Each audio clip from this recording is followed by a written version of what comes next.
دوستو ہماری زندگی میں اسٹوڈنٹ لائف تو تقریباً ہر کوئی گزارتا ہے۔ کبھی آپ نے سوچا ہے کہ آپ اسٹوڈنٹ ہو اور آپ ہاسٹل کے کسی ایسے کمرے میں موجود ہو جہاں پہ کوئی اور بھی اپنی موجودگی کا احساس دلائے جو کہ انسان تو نہ ہو،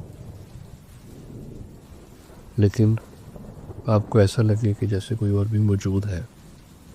ایسی صورتحال میں آپ کیا کریں گے؟ آج ایک ایسا ہی واقعہ آپ کو سناؤں گا جو کہ ایک اسٹوڈنٹ کی کہانی ہے۔ السلام علیکم دوستو، میں ہوں آپ کا اپنا کہانی والا۔ میں ہارر اسٹوریز نریٹ کرتا ہوں۔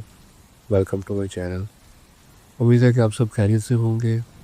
آج کی کہانی لاہور کی ایک گورنمنٹ یونیورسٹی کے ایک بوائز ہاسٹل کے ایک کمرے کی ہے، روم نمبر 17۔ یہ واقعہ میری اسٹوڈنٹ لائف کا ہے اور آج بھی مجھے اتنا ہی ڈر لگتا ہے اس بات کو یاد کر کے جتنا پہلی دفعہ میں محسوس ہوا تھا۔ تو یہ بات 2006 کی ہے، جب میں لاہور کی ایک گورنمنٹ یونیورسٹی میں پڑھتا تھا۔ میں یونیورسٹی کا نام نہیں بتانا چاہتا، اور میں جو بھی نام لوں گا وہ سب لوگوں کے نام فرضی ہوں گے۔ میں اور میرے دوست فیضان اور نائل، ہم 3 لوگ روم شیئر کرتے تھے اور اکٹھے رہتے تھے۔ کھانا پینا، آنا جانا بھی اکٹھے تھا۔ جیسے آپ کو پتہ ہی ہوگا کہ دوست جو ایک عرصے سے ہاسٹل میں اکٹھے ہوتے ہیں تو وہ فیملی کی طرح ہی بن جاتے ہیں۔ ہمارا حساب بھی کچھ ایسا ہی تھا۔ ہوا یوں کہ ہمارے ڈپارٹمنٹ میں ہمارا بیچ سب سے سینئر تھا، جس کی وجہ سے ہم ذرا اپنے سینئر ہونے کا فائدہ بھی اٹھاتے تھے۔ ہمارا آخری سیمسٹر شروع ہوا تھا اور یونیورسٹی میں بوائز ہاسٹل والی ایک نئی بلڈنگ بن کر تیار ہو گئی تھی، جس کی وجہ سے مجھے اور میرے دوستوں کو بے صبری سے انتظار تھا، کیونکہ ہم نے یہ سوچا تھا کہ ہم اس کے بنتے ہی اس میں اپنے لیے کمرہ نوٹ کروائیں گے اور بالکل فریش اور نئے کمرے میں آرام سے آخری سیمسٹر گزاریں گے۔ مگر ہمیں اندازہ نہیں تھا کہ کیا ہونے والا ہے۔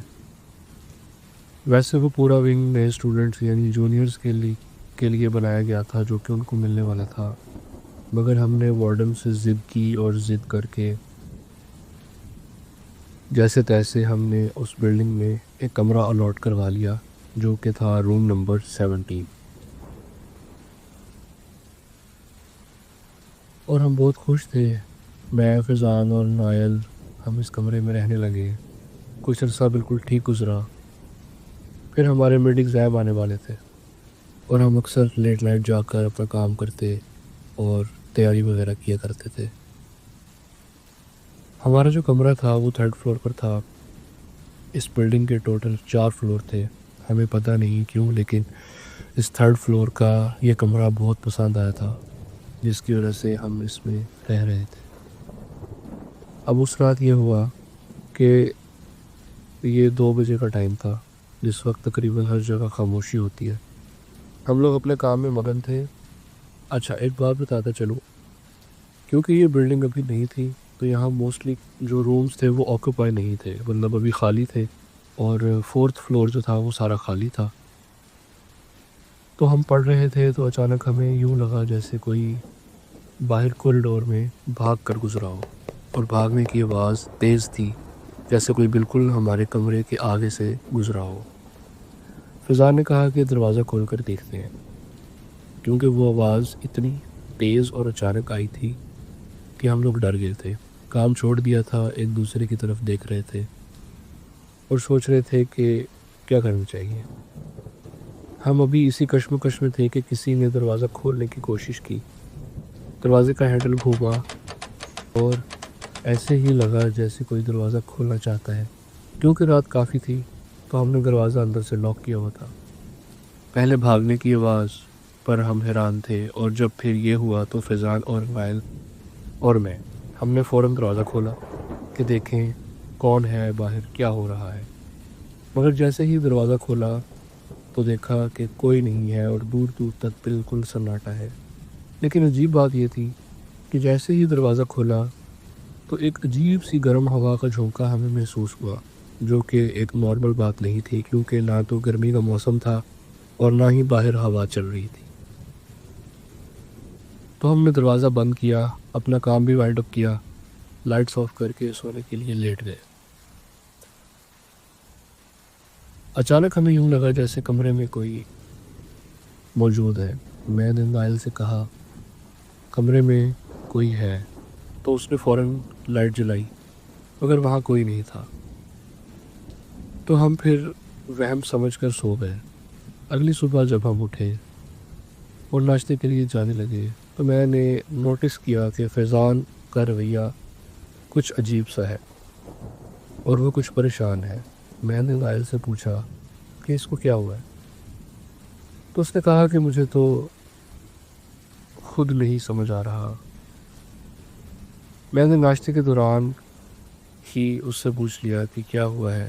مجھے لگ رہا تھا کہ شاید وہ رات والے واقعے سے زیادہ ڈر گیا ہوگا، تو میں اس کے ساتھ مذاق کرنے لگا اور اس کو ہنسانے کی کوشش کرنے لگا، لیکن وہ اچانک بولا کہ رات کو کسی نے میرے کان میں آ کر بولا تھا تم یہاں سے چلے جاؤ ورنہ مار دوں گا۔ بس یہ سن کر میں بھی اب سوچ میں پڑ گیا کہ یہ کیا کہہ رہا ہے۔ میں نے اس بات کو اوائڈ کر دیا، لیکن وہ سارا دن سیریس اور پریشان رہا اور اس نے ہم سے بات نہیں کی۔ اگلی رات ہم سوئے تو اچانک ہمیں پھر سے کمرے میں کسی کی موجودگی کا احساس ہوا، جس کی وجہ سے سب کی نیند اڑ گئی۔ ہم تینوں ایک جگہ اکٹھے بیٹھے ہوئے تھے اور بس بیٹھے تھے، آپس میں کوئی بات نہیں کر رہے تھے کہ اچانک ہمارے الماری والے کونے میں کسی کی موجودگی کا احساس ہوا، اور وہ ایک کالا سا سایہ تھا جس کی ہائٹ بہت لمبی تھی۔ مطلب ایسا لگ رہا تھا کہ یہ چھت سے باہر تک ہوگا۔ اتنی لمبی ہائٹ تھی کہ اس کا چہرہ نظر نہیں آ رہا تھا، اور وہ ایک شیڈو ٹائپ چیز تھی۔ اچانک ایک عجیب سی ہنسنے کی آواز آئی اور پھر اس نے کہا کہ یہاں سے چلے جاؤ۔ یہ سننا تھا کہ ہم تو کمرے سے باہر بھاگ گئے۔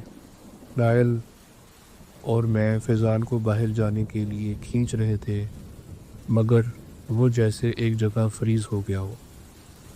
ہم زبردستی اس کو اٹھا کر گھسیٹ کر باہر لائے اور فیصلہ کیا کہ آج رات بس ہم ڈائننگ ہال میں گزاریں۔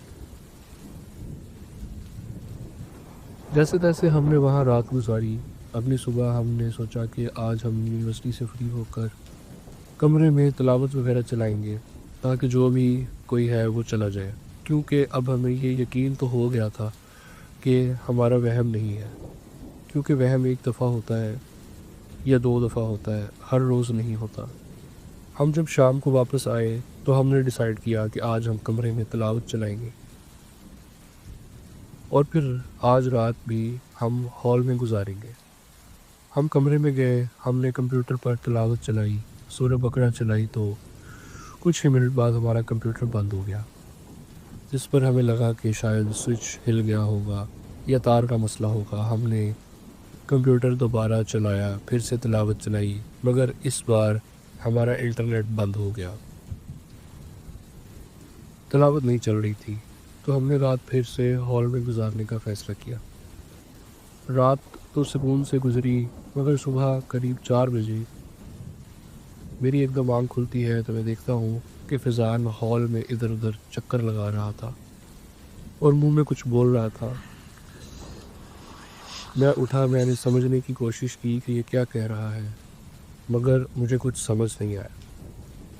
میں نے اس کو مخاطب کرتے ہوئے اس کو آواز دے کر بلایا تو وہ اس کمرے کی طرف چل پڑا۔ میں نے پوچھا کہ کہاں جا رہے ہو؟ اس نے کوئی جواب نہیں دیا۔ میں نے اس کو روکا، مگر وہ نہیں رکا۔ میں نے نائل کو اٹھایا اور سب بتایا اور کہا کہ آؤ اس کے پیچھے چلتے ہیں۔ ہمارا ہال 2nd فلور پر تھا۔ ہم اس کے پیچھے کمرے تک گئے تو ہم دیکھتے ہیں کہ وہ کمرے کے دروازے کے سامنے کھڑا ہو کر دروازے کی طرف منہ کیے ہوئے ہے اور آگے کی طرف جھک کر دروازے کے ساتھ سر جوڑ کر کھڑا ہے اور دروازہ بجا رہا ہے۔ ہم فوراً کمرے تک پہنچے. ہم نے اس کو کہا کہ یار کیا ہو گیا ہے اور دروازہ کیوں بجا رہا ہے؟ کمرہ تو خالی ہے، ہم لوگ باہر ہیں، چابی بھی ہمارے پاس ہے، تجھے کیا ہوا ہے؟ ہم اس سے ابھی یہ ساری باتیں کر ہی رہے تھے کہ اچانک اندر سے تلاوت کی آواز آنا شروع ہو گئی، جس پر ہم اچانک خاموش ہو گئے اور جاننے کی کوشش کرنے لگے کہ اندر کون ہو سکتا ہے.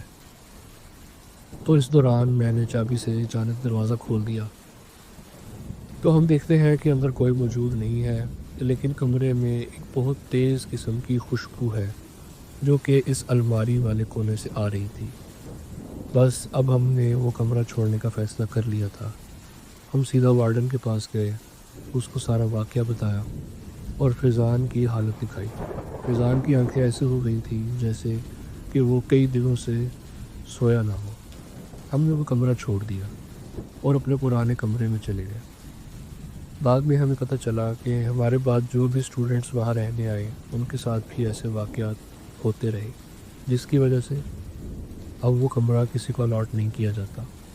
پھر کچھ عرصہ یہ بھی سننے میں آیا تھا کہ اس کمرے کے دروازے رات کو بجتے ہیں اور اس کمرے سے سفید روشنی آتی دکھائی دیتی ہے. اب اس کمرے میں کوئی نہیں رہتا. پھر ہم پاس آؤٹ ہو گئے تھے. بعد میں کیا ہوا میں نہیں جانتا اور موجودہ صورتحال کیا ہے وہ بھی معلوم نہیں، لیکن یہ ہم 3 دوستوں کی زندگی کا پہلا اور آخری ایسا عجیب واقعہ تھا جس کو ہم کبھی بھول نہیں سکتے. فیضان کو اس کے بعد کچھ دن بخار رہا تھا اور سوتے ہوئے ڈر جاتا تھا، مگر پھر نماز کی پابندی کی وجہ سے وہ ٹھیک ہو گیا. یہ تھی میری کہانی.